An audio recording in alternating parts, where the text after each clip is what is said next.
It's lunchtime, but it's always Terp time here on the Flex Zone podcast. And today we are previewing the Week 2 matchup with Northern Illinois under the Friday night lights in the show at College Park. And no better guest to do it with. If you don't know, you'll soon find out. It's the Flex Zone Week 2 preview. Maryland, Northern Illinois. Can the Terps get to 2-0 under the Primetime lights?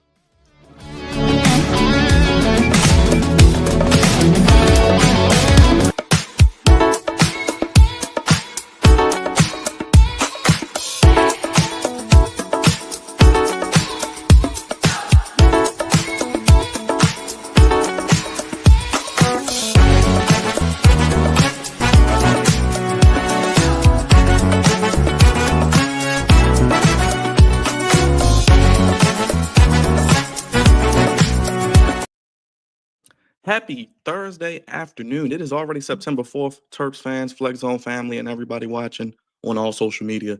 Thursday, September 4th, 2025. Thank you guys again for joining us here on the Flex Zone. Our weekly Maryland Terps football preview as they win Week 1 over Florida Atlantic in a dominating performance. A lot of great things to talk about. We talked about it on the postgame show. You can check that out. But today, I am honored to welcome back someone I call a friend. Love his insight. Love hearing his information, just his knowledge of Terps, of all their athletics, not just football. We'll get a little basketball in there as well, as they had some major happenings this week, and I believe practice getting ready to begin as well, some recruiting news as well. He is a part of the Flex Zone family. He is returning back after an eventful, exciting summer, to say the least. I'm sure he'll tell me all about it. It is the creator, the one who writes, he breaks the stories. He was the one I found out that Malik Washington was going to be the starter on Saturday morning when I got up, got my day started before the game. It's the one and only from inside MD Sports, my brother, the one and only Jeff Ermann. Ladies and gentlemen, put your hands together as he comes back to the Flex Zone. Hey, Jeff. Hey, Brian, with the intro like that, man, I'll come on the show every day if I'm getting that treatment. I appreciate it. I appreciate any time you give me. Like I said, I thank you as always for your insight and just being so welcoming to me and what we do here on the show. Everybody loves having you on. How are you? As I mentioned, how was the summer? And I guess we can kind of start with buzzing down in Terpsville with the basketball program. And they got a new multi-million-dollar facility down there too, I see. Yeah, actually, they just opened it up to both the public and the players who had not been allowed inside yet. On Wednesday, they posted some video of it. We've got a bunch of photos up on the site, but yeah, it's a sparkling new $30 million standalone facility outside of Xfinity Center for the men's and the women's programs. Something Maryland's lacked for a long time. You know, for many years, they were the only team in the Big Ten without any kind of standalone basketball facility, which obviously when you got schools like Northwestern and Nebraska and others without Maryland's tradition or prestige in basketball, that's an issue. So they finally got that done, and there's a lot of excitement about that. What is Buzz Williams kind of doing now? I know practice is getting ready to get started, I believe, in a few weeks. Any recruiting news, anything he's doing? A completely new roster, as you've mentioned on multiple occasions. Yeah, new roster, lots of recruiting action. You know, this is a time of year when a lot of recruits start to take official visits, cut down their list, or make commitments. So Maryland's got a ton of visitors next few weeks, including some pretty highly rated kids. Next week is the big headliner, Baba Alatatoon, formerly the number one player in the country in the class of 2027. About a month ago, he moved up to the class of 2026, so now he's a senior at Blake High School in Silver Spring. Number 10 player in that class. So he's the headliner next weekend. But this week they have a kid named Asher Elson from Overtime Elite, a forward, one of a bunch of athletic forwards they're chasing. Next week, a point guard named Trey Beamer, who's the number 9 point guard in the country, will also be there, as will Caden House, the son of former NBA and player in Arizona State star Eddie House. He's the number 35 player in the country, and that's just in these first 2 weeks. There are several more coming in thereafter. So Buzz has really got it going in recruiting, but obviously, you know, until you close out these guys, you can't celebrate early. Real quick update on the women, because I see Brenda Free's got some highly touted recruits. I don't want to forget the ladies, because I always say she could coach the men if she wanted to. I think she's doing her thing as well, Jeff. Yeah, about probably about a month ago or so, she got a commitment from Jordan Jackson from Sidwell Friends, a five-star prospect. And, obviously Brenda did well in the transfer portal. She always recruits well. So it would be a surprise if it didn't happen. But yeah, she has restocked pretty nicely, and they have some more recruits coming in to visit, just like the men do. Jim Smith, Jeff, I don't know if you've been around him yet. I'm sure you have by now, but seems like he has a lot of energy. We know he has the fundraising background, as they call it, with the Braves finishing up there. He's now there. He was on the Big Ten tailgate. So already that national exposure. And you've even seen him interacting with a lot of players and recruits. What has he brought to College Park? I think I even seen people tweeting out that he was sending out like season ticket holders, thank you notes, and certain incentives for people that support the Terps. Yeah, he's getting out there. It's not just lip service. He is at the games, going to tailgates, meeting basketball players, families, everyone. You can tell that this is not, I think with the previous regime, when you see some athletic directors, career ADs who've been at a spot for a long time, like anyone in their job, maybe they lose a little bit of excitement or ambition for it. But you're not seeing that with him. He's very interested in feedback and actually putting that into use. They've improved the game day experience already. And when when the team isn't drawing a huge crowd by itself, sometimes you need to make it more of an experiential experience where people are saying, let's take the kids to the game, let's go to the game and see friends and do this new pregame activity or whatever it might be. So I've been very impressed with him so far. I was impressed on Saturday as we kind of get into football with not as much what we saw on the field, because I think we all expect them or should expect them to hopefully go 3-0 potentially, but we'll get there. There were some big names there, Jeff, that I'm sure you've heard and people have asked about. I keep asking about every day. Zion Ely, apparently he's saying he's coming to Maryland. I think Kamari Bing, I believe from St. Francis, some other of Ely's teammates were there. A lot of former Terps in the building. Derek Queen was there. Just the atmosphere on Saturday, and maybe speaking to some of those 2026 possible recruits. Are they going to be staying? Well, the 2026 guys last weekend were primarily players like Ely and Satterwhite, who you mentioned are already committed.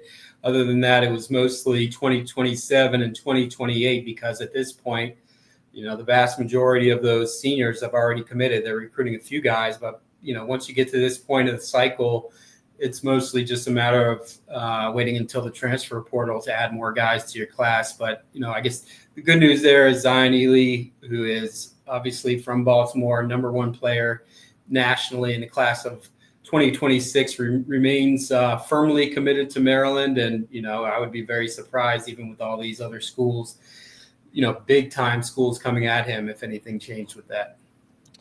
On the field, we love special teams here on the show, and I saw you post even about Sean O'Hare, the kicking, and we know McPherson has been good even through the bad times with the Terps.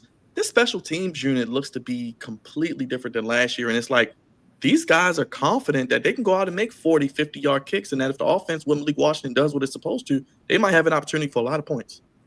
Yeah, and that's a real factor when you're a team like Maryland, where you don't have the depth to overpower people, and sometimes you're going to need to win on the margins, on those small details, flipping the field with your punter, making a field goal that the past few years your kicker hasn't been making. Sean O'Hare was 3 for 3. I don't think any of them were even close to missing, including the 49-yarder. He's now 15 out of 15 in his career.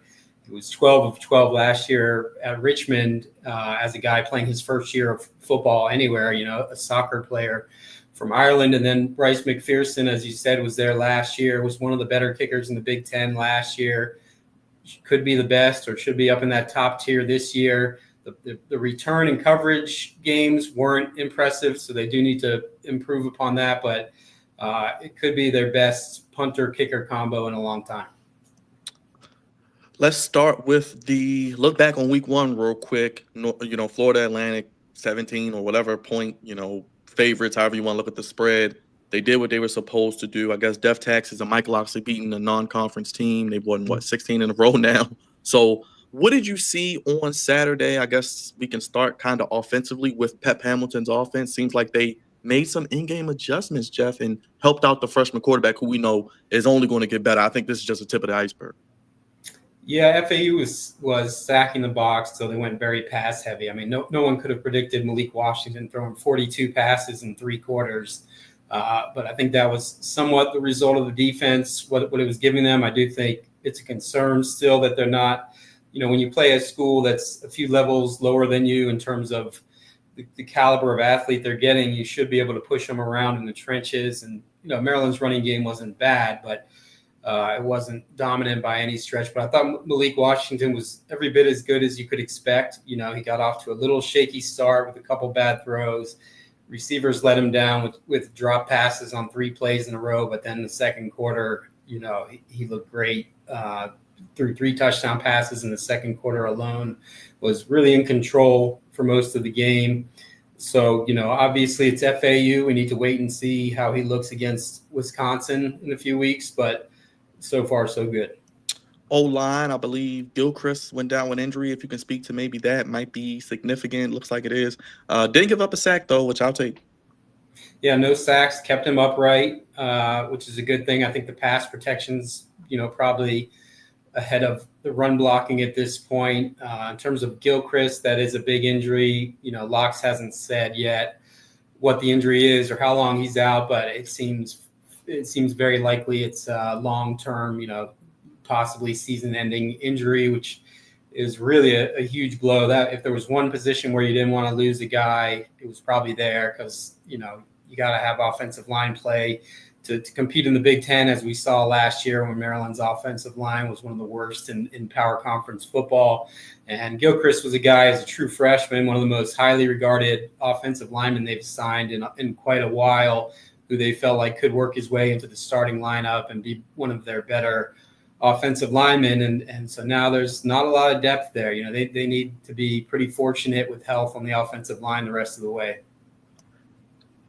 Todd Monachino comes in, NFL experience, and the defense, Zaire Mathis, Wingate. I mean, the defensive backfield of the DBs and safeties looks completely different as well. I mean, you said the strength of this team is the defense, if I could quote some of what you've said before in some of your articles and on your publications. But is it the strength moving forward, and where did these guys come from? Yeah, I think it's clearly the strength moving forward. Offense remains to be seen on the offensive line. Malik, it's just one game against an overmatched opponent, obviously, and then again the running game. They need to show they can do that. They couldn't do it last year, but defensively, I think that's sustainable. They're not going to have 6 interceptions in every game, obviously, but they really upgraded their speed and athleticism. The 2 guys you mentioned. Mathis and Sidney Stewart, 2 true freshmen DNs. It's been a long time since we've seen true freshmen who look like that running around on the field for Maryland, And then you've also got a secondary that's really improved. I thought Dante Joyner, the transfer from Arkansas State, had a really good game.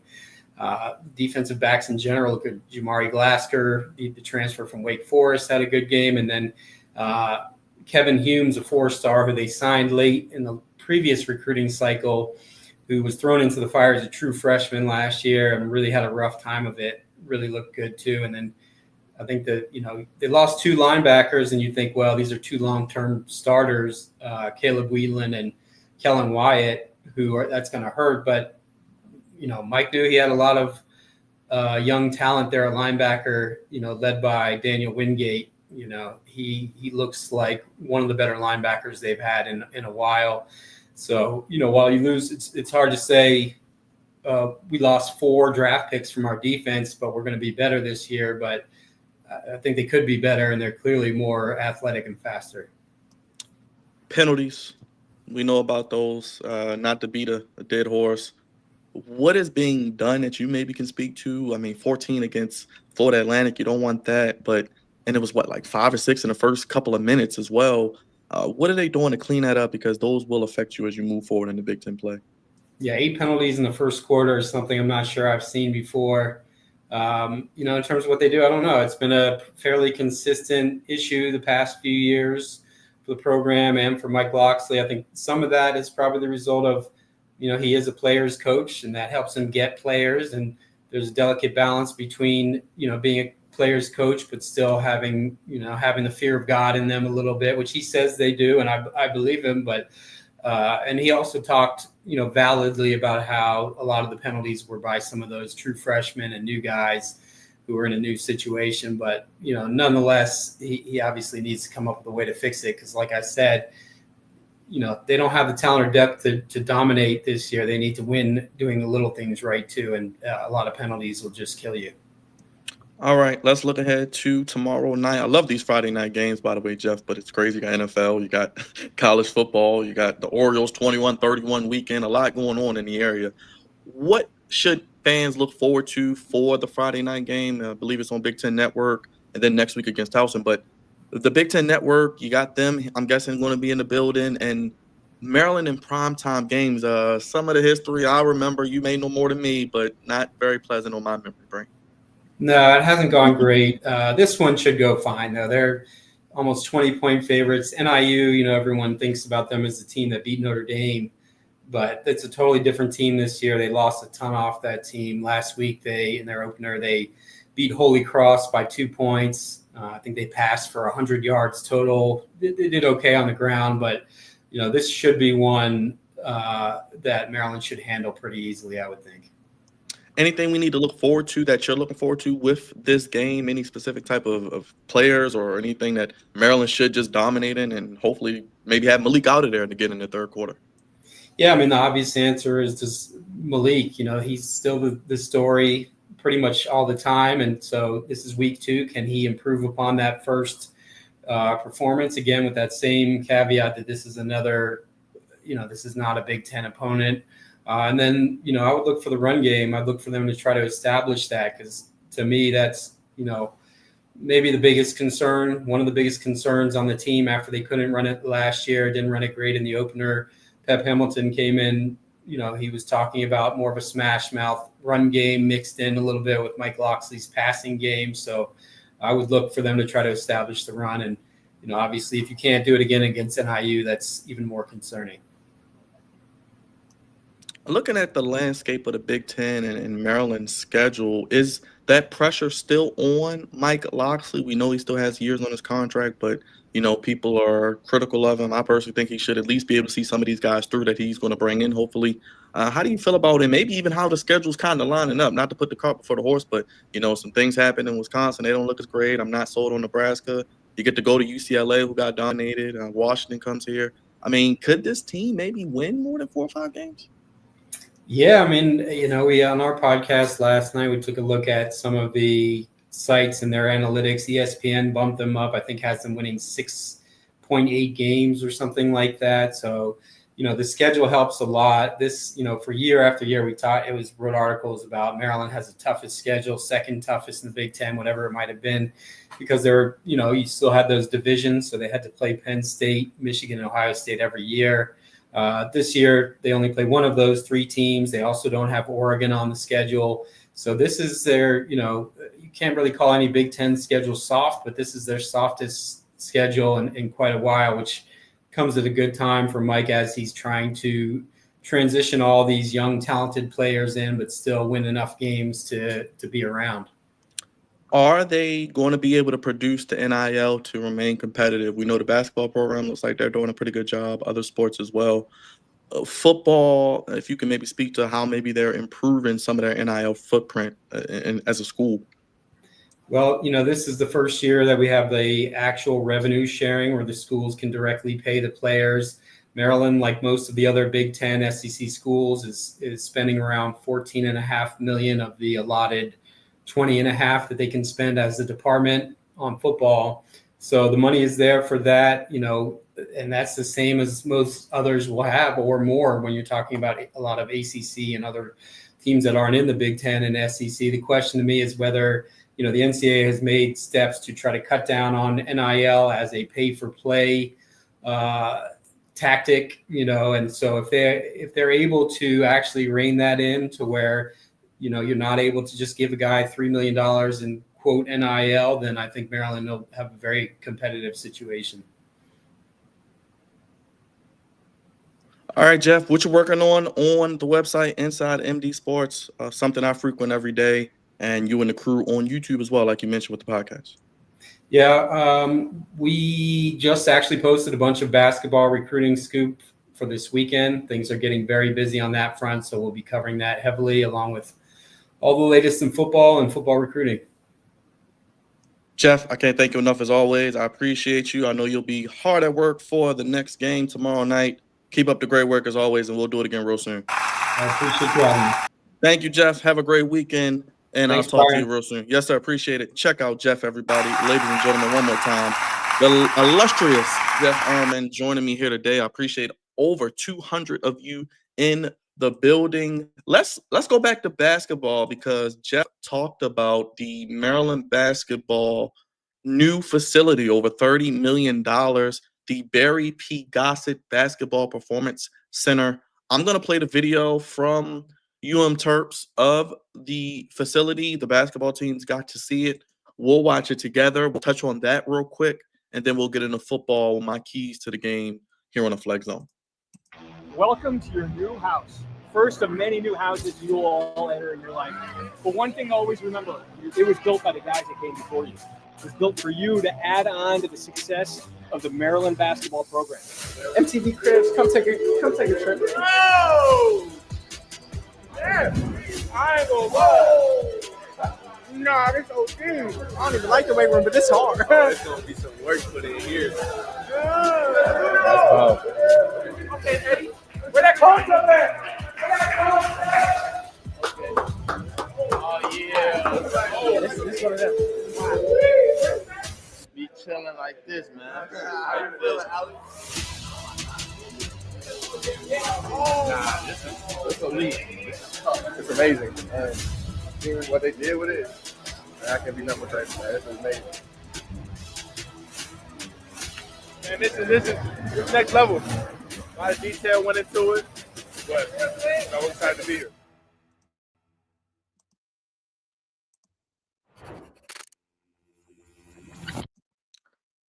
Wow, that deserves a round of applause in its own right there.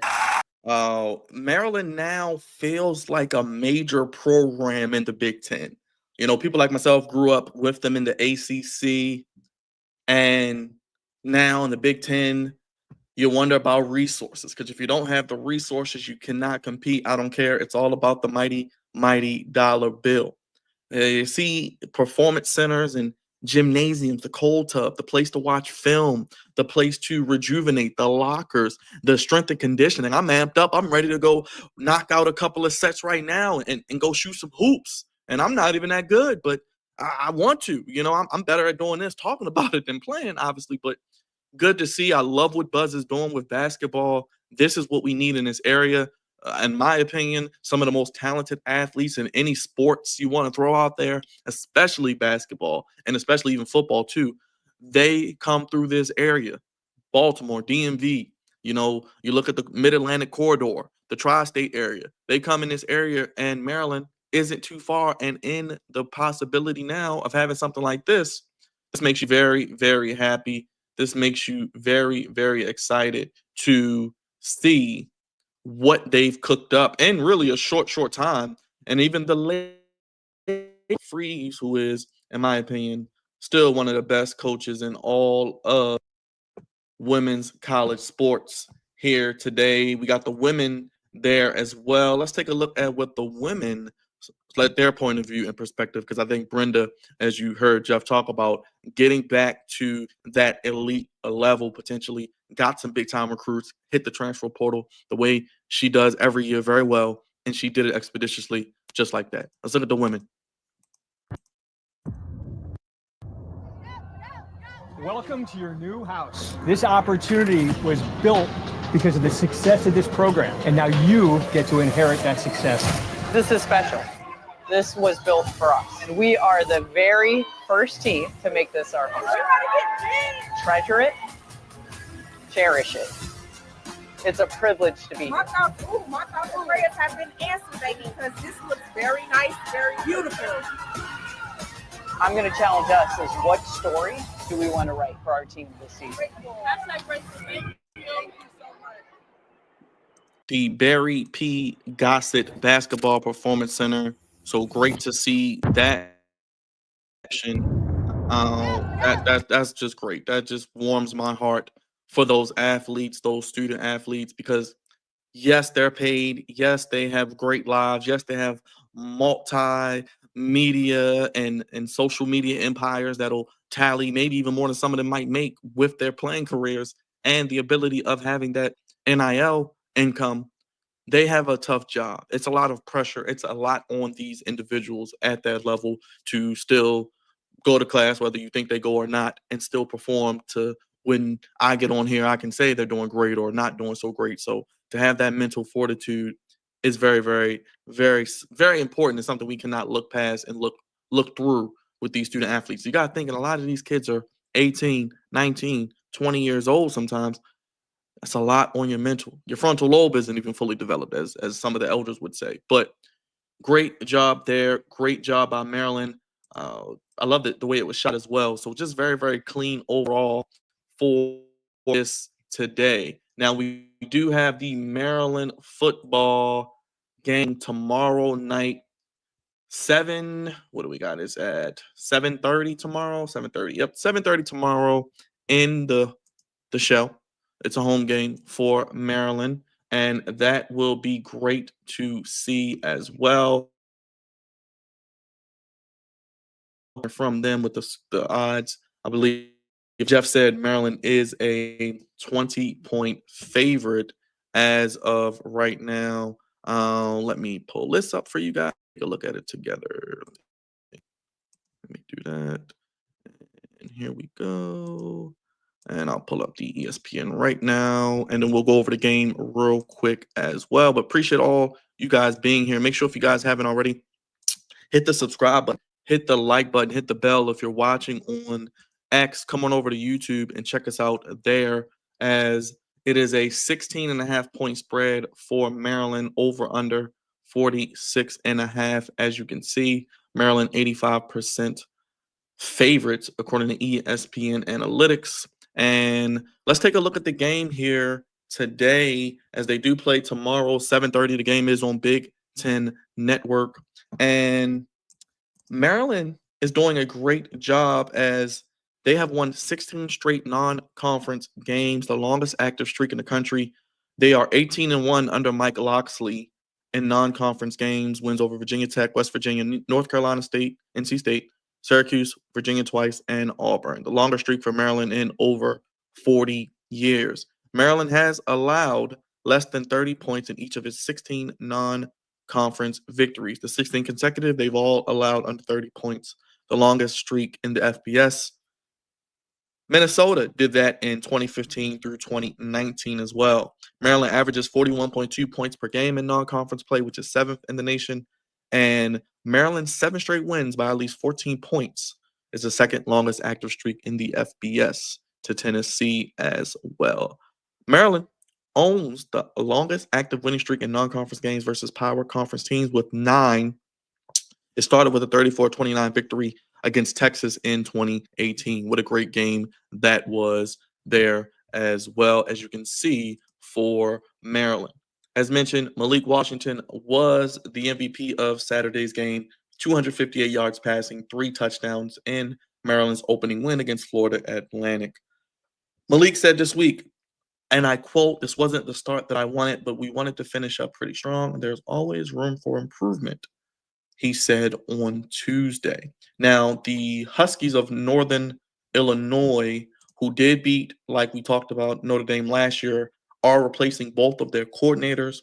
They have lost 30 players, I believe, total. So they're undergoing a lot of revamping on their team as well. They did win last week, as they barely scraped by Holy Cross 19-17. But they are notable, as mentioned, for beating Notre Dame 16-14 last season in week 2. So almost scored 16 points. So Maryland should give up no more than 20 points in this game.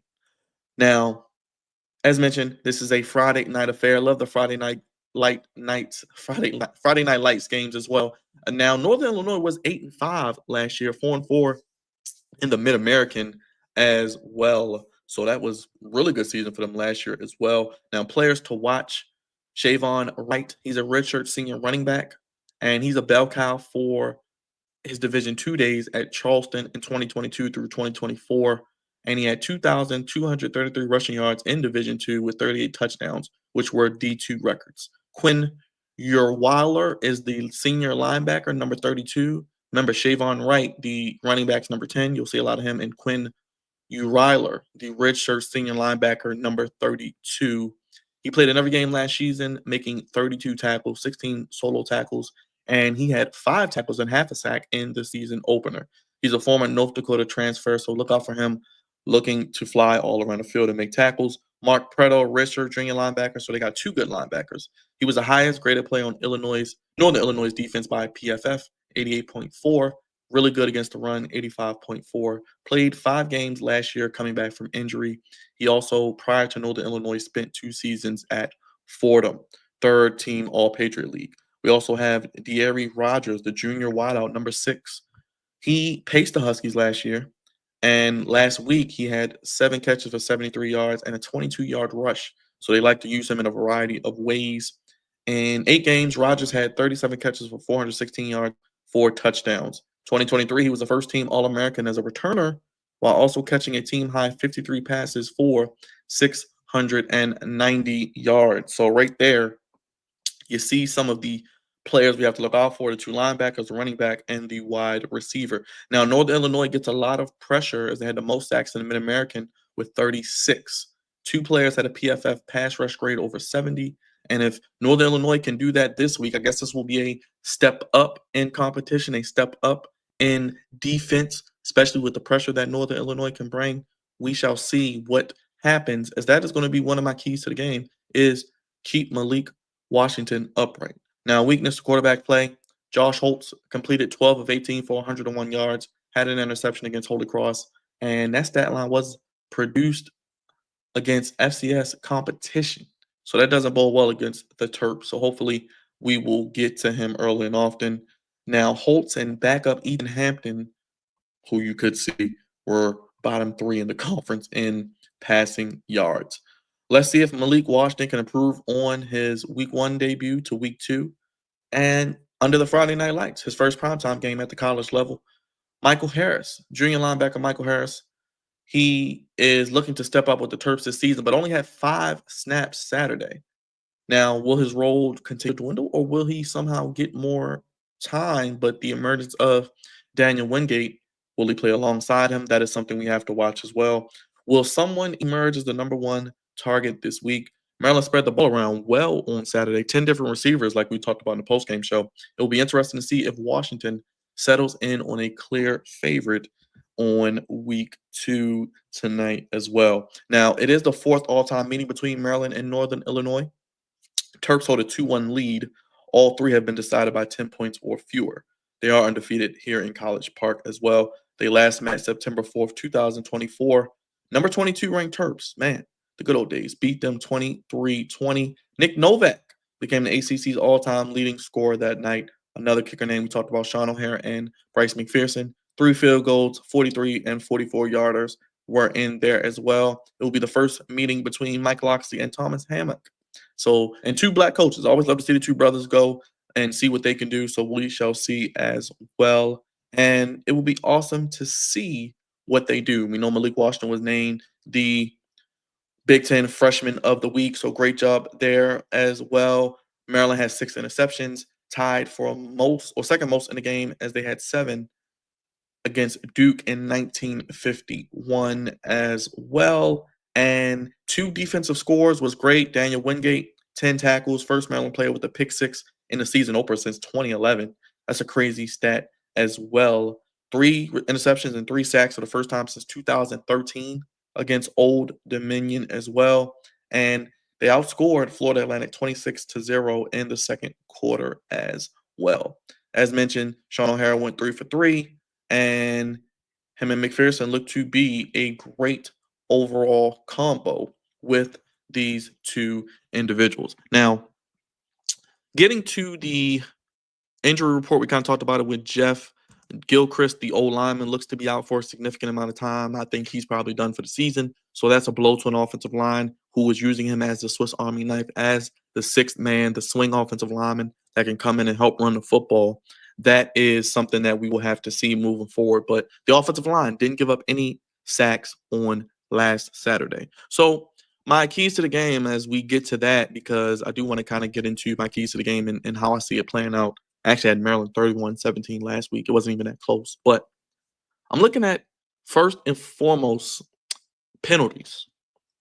Now, 14 penalties last week for over, 400 yards, over 100 yards. That is inexcusable.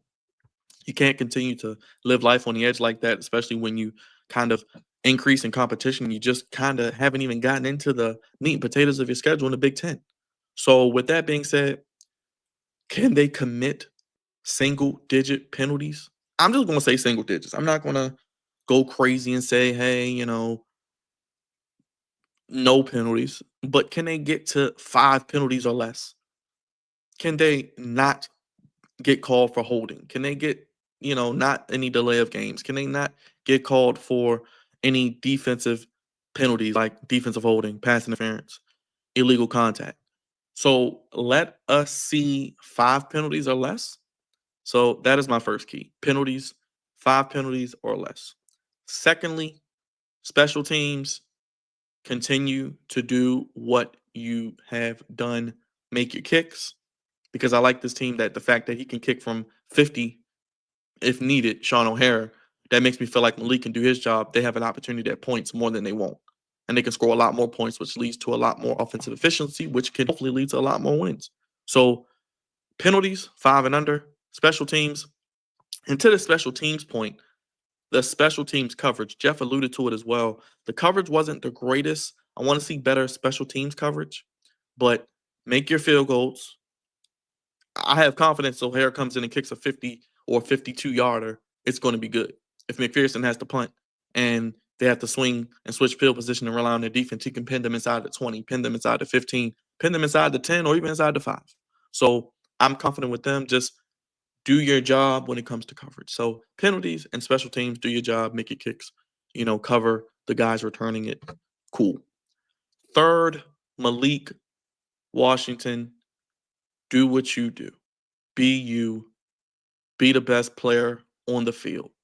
If he does his job, if he doesn't try to do too much, if he lets the game come to him, if he does not, unfortunately, have as many drops, I think he had, at least 3 drops on the first couple drives. So if he can, continue to do what he does, which I think is very, very efficiently, spread the ball around. He moves well, has really good size, can make all the throws, quick release, maybe even using his legs a little more. I know he's more of a pocket guy, mobile guy, but if the opportunity is there to get 5 to 7 yards with your legs, take it and get down. I'm sure he will. He's very intelligent, seems wise beyond his years for an 18-year-old. So, Malik Washington, be Malik Washington, especially on primetime. Your first primetime game in college football, you check that off the list. You had your first home game, then you got your first primetime game. So you check that off the list as well.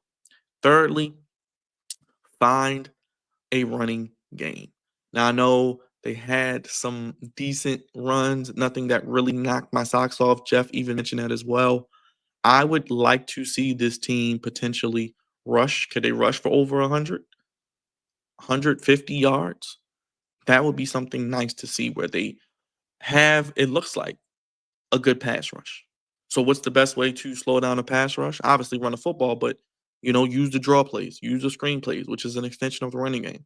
These are things that we need to see. So find some sense of a running game. If you could rush for over 150 yards, potentially, I would love to see that. Get Nolan Ray 15 to 20 touches. You know what I mean? Let's see what he can do, I think, as the focal point of the backfield. But I think he got 2 good backs. So Williams or either Ray, either one, I'm cool with. You know what I mean? Because Williams got 10 carries. I think you give him 10, you give Ray 12. However the disparity of the game goes, I get it because I want to see what Pep Hamilton does as well. Next, I would love to see offensively no sacks. No sacks. Could they continue that trend of no sacks? So no penalties. 5 or less penalties would be great, single digits. Special team, do your job, make your kicks, cover. Malik Washington, be Malik Washington, obviously. That kind of coincides to that. And offensively, with the offensive line, no sacks. Continue to build confidence, continue to build chemistry and camaraderie. And then, of course, lastly, no turnovers. I think if this team doesn't turn the ball over and they start fast, they will be fine. I think the crowd will be into it. It'll be, I think, a solid attendance, hopefully, Friday night, good weather. Don't turn the ball over. I think you have a chance to cover that spread. I'll get to my score in a second. Defensively, no big plays. They don't seem to have competent quarterback play. So I'm not worried about really much. Obviously, they do have a wide receiver who seems to be a guy who can kind of do it all with not only catching the ball, but running the ball. So look out for De'Aaron Rodgers, as I mentioned, contain him, kind of keep him under 50 yards. Can we keep him under 50 yards? He had 7 for 73. Can they keep him to 5 for 50? And maybe, if he carries the ball, keep him under 20, 30 yards carries. I'm good on that. So no big plays, contain De'Aaron Rodgers. And secondly, stop the run. I think they did pretty good on Saturday last week against the run. Obviously, Mathis and Sidney Stewart and Wingate and those DBs are back there flying around. I really think that it's going to be intriguing to see, but I think you got to stop the run. Make them one-dimensional. You know what I mean? Make the quarterbacks, potentially, both of them, have to play. Let's see Josh Holtz. Let's see Ethan Hampton. Let's see what they do, because I don't have confidence in Northern Illinois being able to throw the football against Maryland consistently, especially if they have to as well. Now, like I said, the defensive backs, Jamari Glasker, he was a top 20 player in his class. 9 games in 2024 at Wake Forest, comes to Maryland. He had 37 tackles as well. I'm really looking to see what he can do in the backfield as well. Maybe, intercept a pass or so. And to that point of defensively making them one-dimensional, stop the run, make them one-dimensional, and no big plays. I think third is bring the pressure, get after it. Let Mathis, let Stewart, let Wingate, let Glasker, let these guys get more confidence. I like what Todd Monachino did, playing kind of like you see the Ravens do, bringing a lot of pressure, playing fast and playing downhill, swarming to the ball, being physical. I think if they can do that, if they can continue to kind of have that identity with the defense, I think they got some guys who can tackle well, got some speed, got some athleticism. That is what I want to see. Can they allow themselves to play fast and get pressure on Northern Illinois? And I think another key, can you force some more turnovers? Can you maybe help your offense out and maybe score another touchdown? Could you force a fumble? Could you get an interception or two? Could you return one back to the house? Like I said, you had 2 defensive touchdowns last week, 2 defensive scores last week. You had the safety. Can you do it again? Can you get another defensive score? Can you force an interception or two? Can you get a sack, fumble, strip sack, fumble, force a fumble? You know what I mean? Those are things that I'm looking for as well. So looking at the overall keys to the game, I have single-digit penalties, 5 or less. Malik Washington, be Malik Washington on primetime, no turnovers, spread the ball around, make the throws, show why you are, in my opinion, the best freshman in the Big Ten, especially at quarterback. I know Underwood's coming here. We'll talk about that in a couple weeks. Can't wait for that matchup at Michigan. We'll see how they do against Oklahoma. And I am intrigued to see what, like I said, that game Oklahoma's going to be interesting because they got a quarterback too. I'll briefly talk about that. But Malik Washington, be Malik Washington. Offensive line, no sacks. We know they get a lot of pressure on the quarterback. I think game rush for over 150 yards. Ray Williams, let's see what they can do together.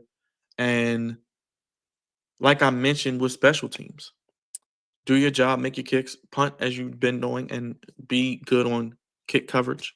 Defensively, bring pressure. Let's get some sacks. Let's move the quarterback off his spot. Let's force some turnovers, maybe score. Fumble, interception or 2. Stop the run, make them one-dimensional. And then don't let the wide receiver, number 6, what's his name again? Everybody, De'Aaron Rodgers, the junior, not let him beat you with his ability to catch the ball and run the ball out the backfield. And he is also a good returner. So that's why I say it kind of goes hand in hand with the kick coverage of special teams as well. So we'll see what happens there as well. But I think they have very lackluster quarterback play. And I'm not really fearing anything that they're going to bring to the table when it comes to offensively. And I think honestly, if the Terps can just do their job and just be consistent, I think there's a good chance that they will be able to run away with this game. And if you want to score, I mean, I think they score over 30 points again. They had 39 on Saturday. Do they go? I'm gonna say 31 again. I said 31-17 last week. I'm gonna say 31 again. And I'm hoping maybe by the third quarter, Malik Washington is out of the game again, as I mentioned before. Is it 31-20? Like I said, they shouldn't give up more than 20 points to this team. 120, Maryland wins. Now, that wouldn't spread. I'm not really a big spread better personally, but I may stay away from that high number. But I say 31-20. Maryland wins, improves to 2-0. I think that's very, very fair. I think that's very, very admirable if they're able to do that. It's going to be very, very intriguing. And I want to see, what wide receiver maybe steps up this week. Like I said, he spread the ball around to 10 different people. Dorian Fleming's coming with a lot of fanfare. He was just the second tight end of Maryland's history in the last century to record at least 6 receptions and a touchdown in the season opener, joining Corey Dyches. Only 5 other FBS tight ends accomplished that in week 1. Also, Shalik Knox led all receivers with 59 yards on 5 catches and caught his second career touchdown. So he's getting better. Shalik Knox, Caleb Webb, and Dorian Fleming each caught their first touchdown as well. Like I said, Webb.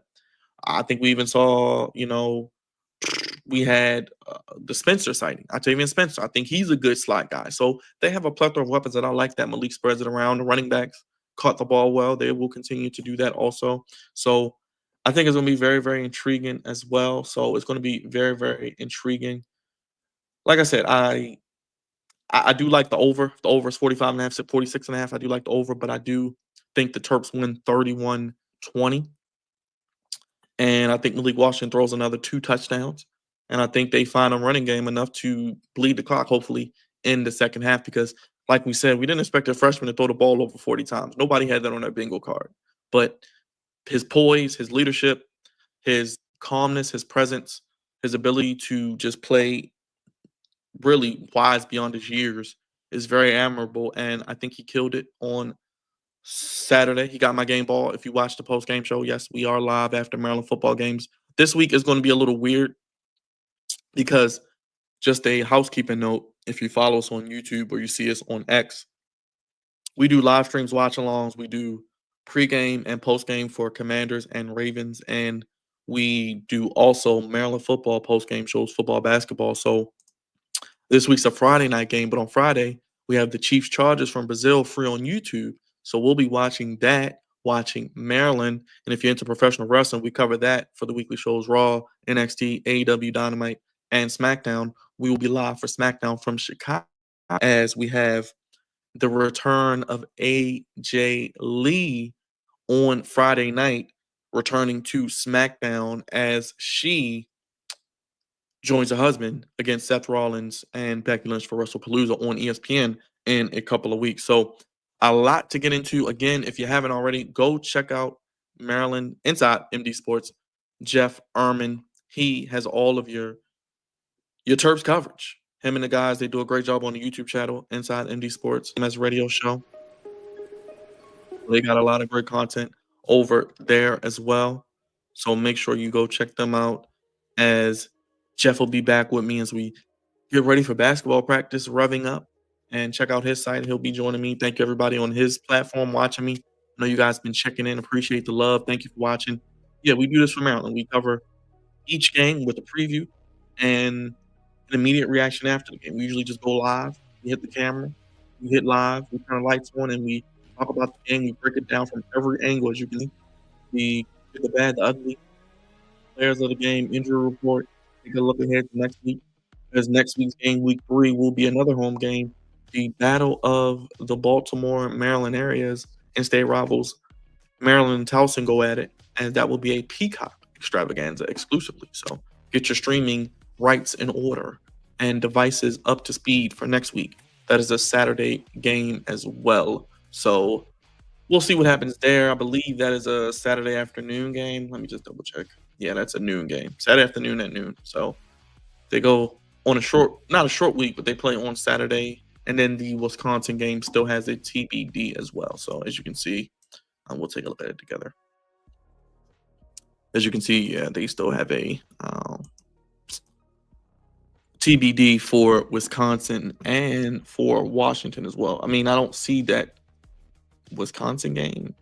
I could see that Wisconsin game maybe hopefully being at 3:30, maybe even the Washington game too. I mean, because Washington's coming west to east, so they're going to make them play at noon. That's 9 a.m. I say, can we push that to 3:30? I don't mind noon, but I like 3:30 because that way if I get up and have something to do, I can get it done all before 3:30, and then get the day and get comfortable and get ready to watch the game together. But we do live stream watch alongs as well. I'm trying to figure out what game I'll do a live stream and watch along for.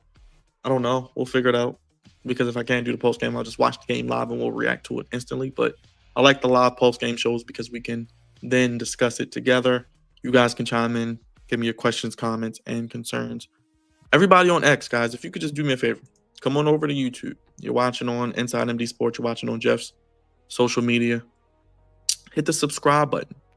If you're watching on X, come on over to what we do on YouTube. We got a lot of great content, as I mentioned.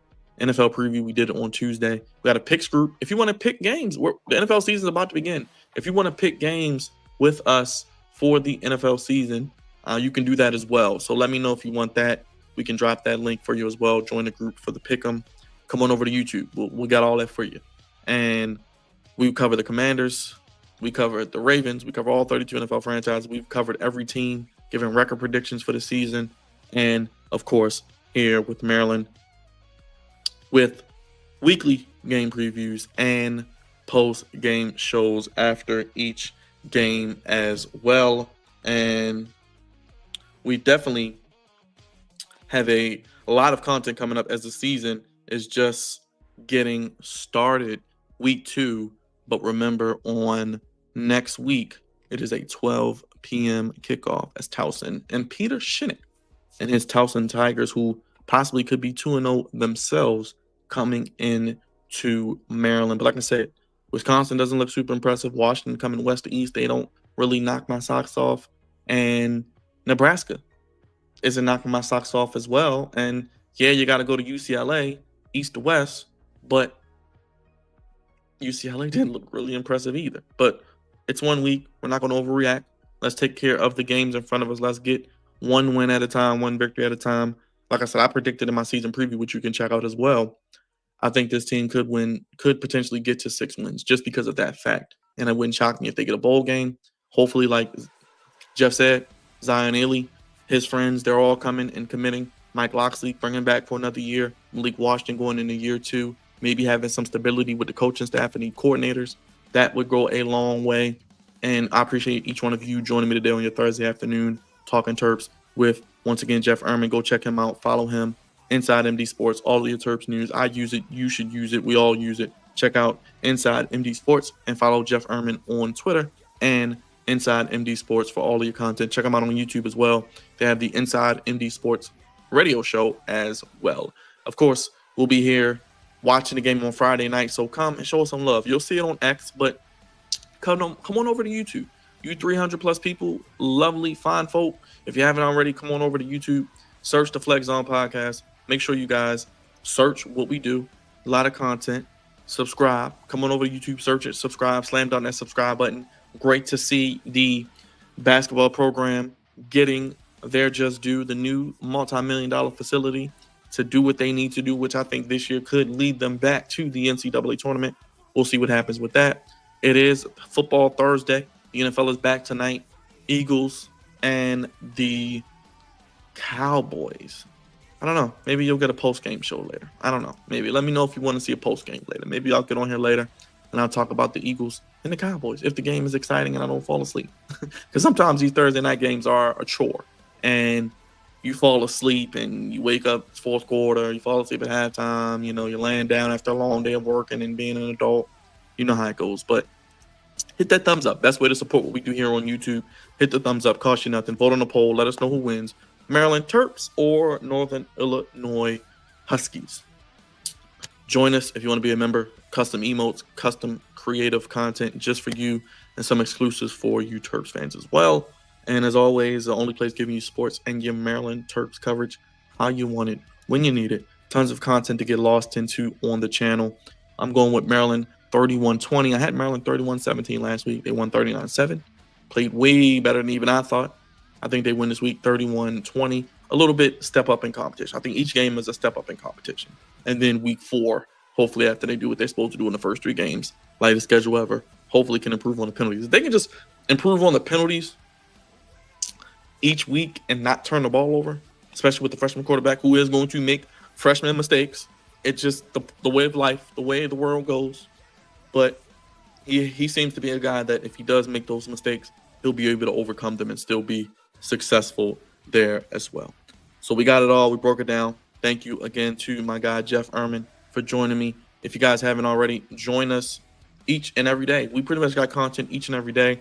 I appreciate each one of you on X watching, each one of you on each platform, Facebook and YouTube, the mothership as well. As mentioned, if you haven't already, hit that subscribe button, hit the like button, hit the bell. Come on over, search what we do, join it. I promise there's something you will like there as well. And as always, we have some great content. Like I said, Maryland football is here. We are already in September, ladies and gentlemen, and we ain't stopping no time soon. This is the Flex Zone Podcast. You can hit us up on Cash App, the Flex Zone 1, on social media, the Flex Zone 1, Twitter, Instagram, Facebook, and on TikTok, the Flex Zone Podcast. Only place giving you sports how you want it when you need it. The email's in the bio, theflexzone1@gmail.com. Shout out to all 300 plus of you. Thank you again to Jeff. Let's go Terps. Let's get to 2-0. If you're going to the game, have fun, be safe. We'll check in with you on Friday. We'll be live watching that. As mentioned, watching Chiefs Chargers in Brazil and Friday Night SmackDown. And then what I'll probably do is maybe Saturday, you'll get some sort of like short recap video. So let me know if you guys want that. We'll get that popping, get that cracking for you guys, and we'll get that completed.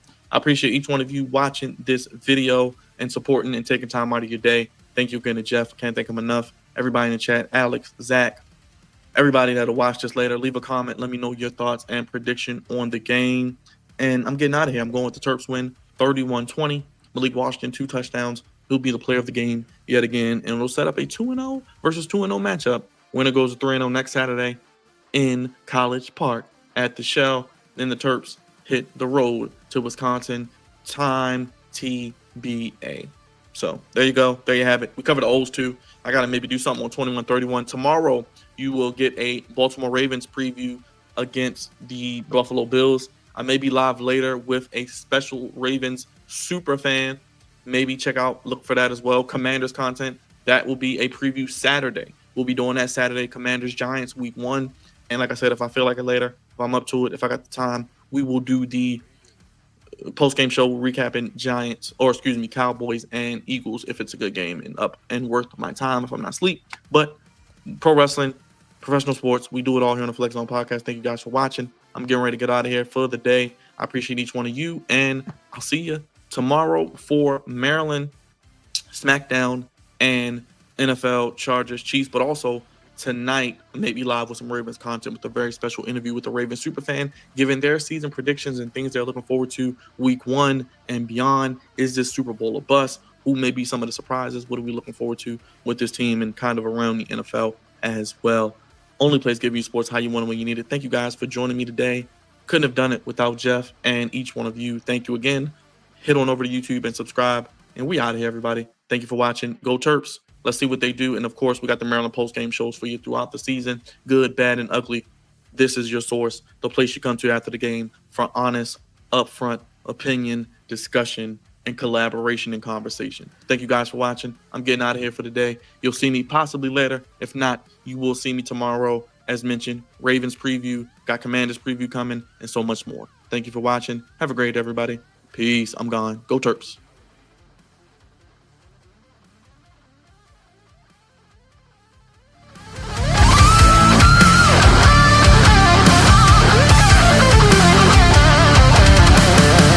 Ha ha ha!